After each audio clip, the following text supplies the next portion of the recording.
오늘은 우리가 신명기 84번째 시간으로 여호와의 성민이라는 제목으로 같이 말씀을 나누도록 하겠습니다.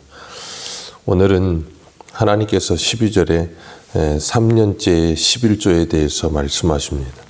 하나님께 드리는 11조는 매년 드리는 11조와 함께 3년째는 특별히 11조를 한 번 더 드립니다. 그래서 3년의 11조는 레위인과 그리고 성읍 안의 객과 고아와 과부를 돌아보게 하시고 그들과 함께 먹고 배부르게 하셨습니다. 지난주엔 우리가 어제 봤을 때는 11절에 하나님께 나와 우리에게 주신 그 토지소산에서 만물을 가져와 하나님을 경배하게 하시고 그리고 난 후에 레위인과 그리고 거류하는 객과 함께 즐거워하게 하셨어요. 함께 즐거워하고 또한 함께 먹고 배부르게 하라. 하나님께서 우리들에게 허락하신 것은 우리만을 위해 주신 것이 아니라 우리 이웃과 함께하게 하기 위하여 그것을 주셨다라고 말씀하세요. 하나님이 우리에게 주신 것은 나만을 위한 것이 아니기 때문에 이웃과 함께 나누는데 그것을 사도 바울은 고린도후서 8장에 이렇게 고백합니다. 고린도후서 8장 우리 한 군데만 찾아보겠습니다. 고린도후서 8장 9절입니다.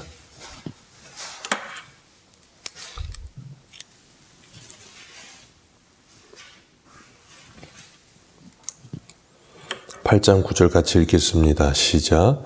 우리 주 예수 그리스도의 은혜를 너희가 알거니와 부유하신 이로써 너희를 위하여 가난하게 되심은 그의 가난함으로 말미암아 너희를 부요케 하려 하심이라. 아멘.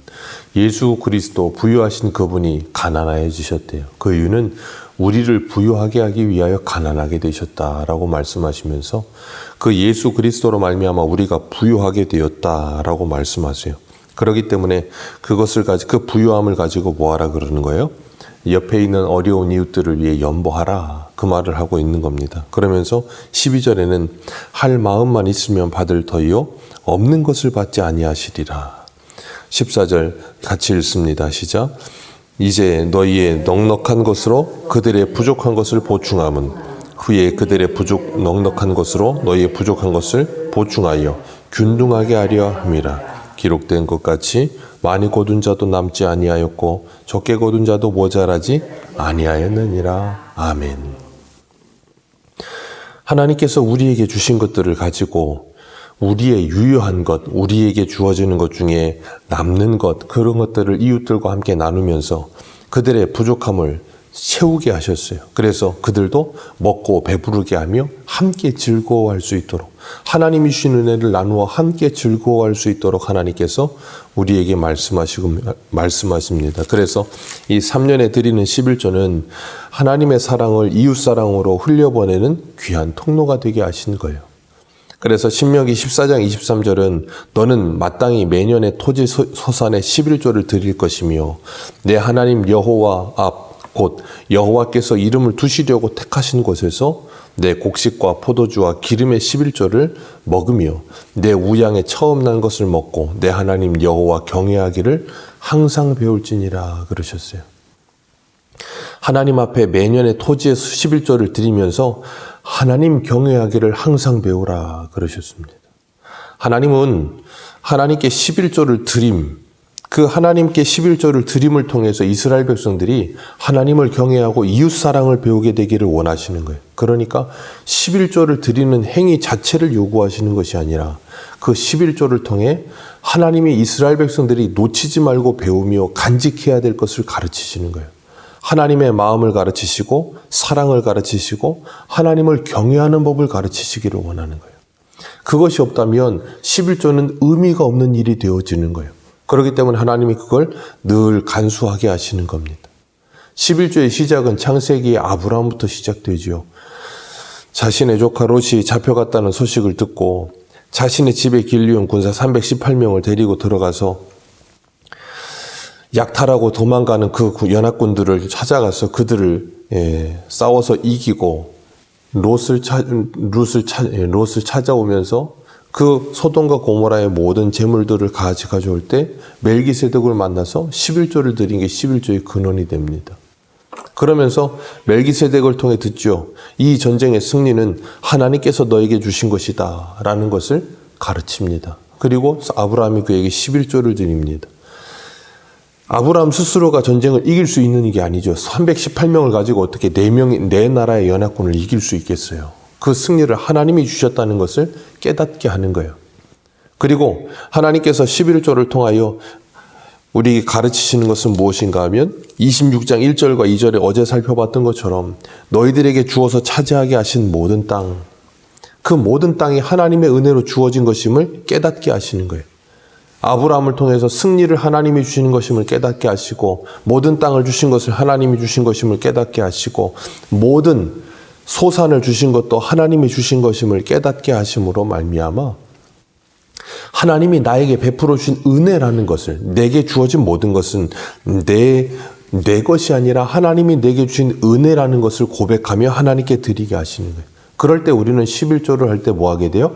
감사함이 넘치는 거죠. 그런데 그런 은혜가 없으면 그건 감사가 아니라 무거운 짐이 되는 거예요. 그래서 11조를 왜 해야 되는가에 대한 분명한 인식부터가 필요한 겁니다. 가장 먼저는 감사예요. 내게 주신 모든 것이 하나님의 은혜임을 인정하는 감사가 없이는 그것을 할 수가 없는 것이고 이웃사랑이 실천될 수가 없는 거죠. 그렇기 때문에 이스라엘 백성들에게 하나님께서 이 말씀을 지키게 하시면서 가나안 땅에 들어가서 이 말씀이 계속해서 유지되기를 원하셨는데 이 말씀이 유지되지가 않아요. 이 말씀을 지키질 않죠. 왜냐하면 인간의 욕심 때문에. 그래서 안식일도 안식년도 희년도 그리고 11조도 모든 것이 지켜지지 않아요. 이런 말씀들이 지켜졌다면 정말 이상적인 나라가 되어서 주변의 어려운 이웃들을 돌아보게 되고 그들이 살 수 있는 나라가 되었을 텐데 제대로 되어지지 않으니까 이 사사기에 가면 레위인들은 먹을 것이 없어서 이리저리 방황하고 그러다 보니까 어떤 가정집에 들어가서 그 가정집에 우상을 세워놓고 거기 복을 빌어주는 신사가 되는 미가의 집 사건 같은 일들이 일어나잖아요. 하나님께서는 11조를 통하여 하나님의 받은 은혜를 기억하게 하시고 그들로 하여금 그들이 어떤 은혜를 받은 존재인지를 기억하며 하나님의 마음을 품고 살아가는 백성들이 되기를 원하신 거예요. 그렇기 때문에 14절 말씀에 보면 3년의 11조를 드림과 동시에 그것을 어떻게 하게 하셨는가 하면 이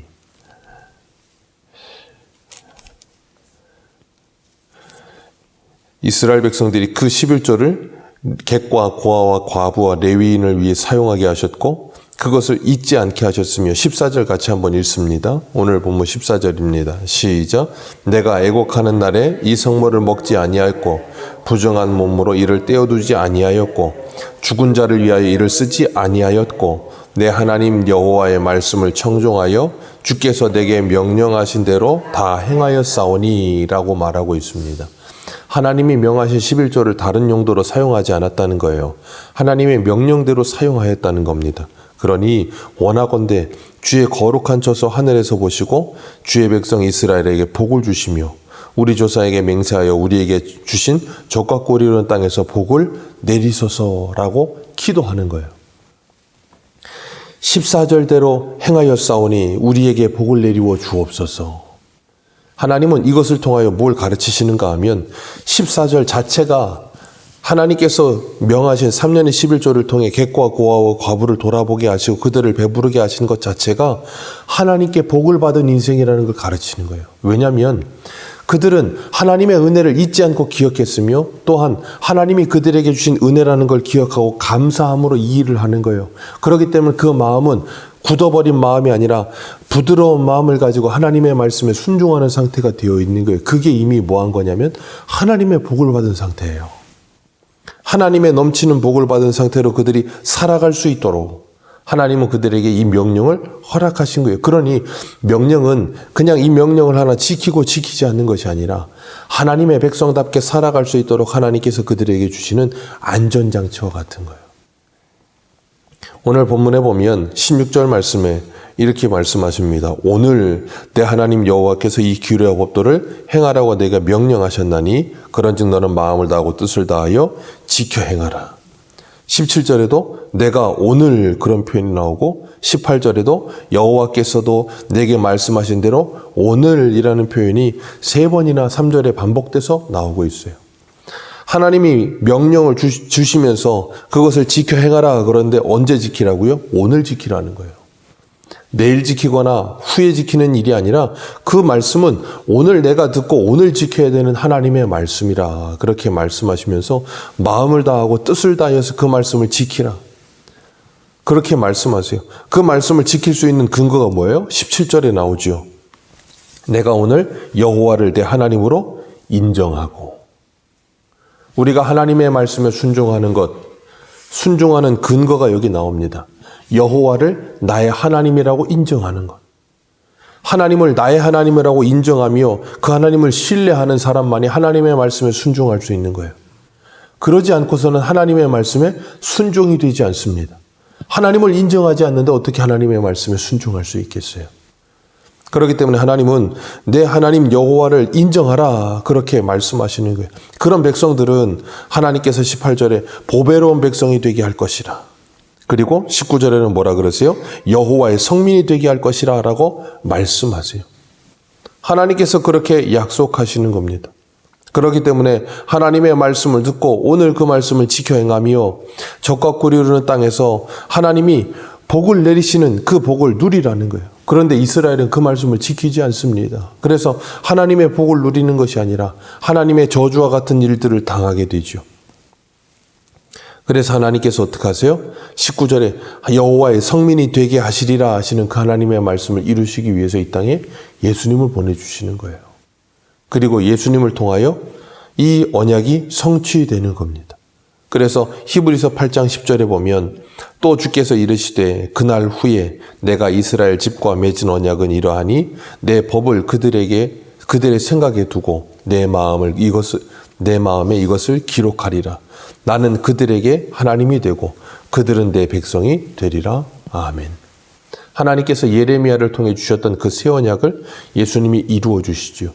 그리고 하나님께서 오늘 지켜 행하라. 그리하면 보배로운 백성이 되고 여호와의 성민이 될 것이라 하신 그 말씀이 이루어지게 하셨어요.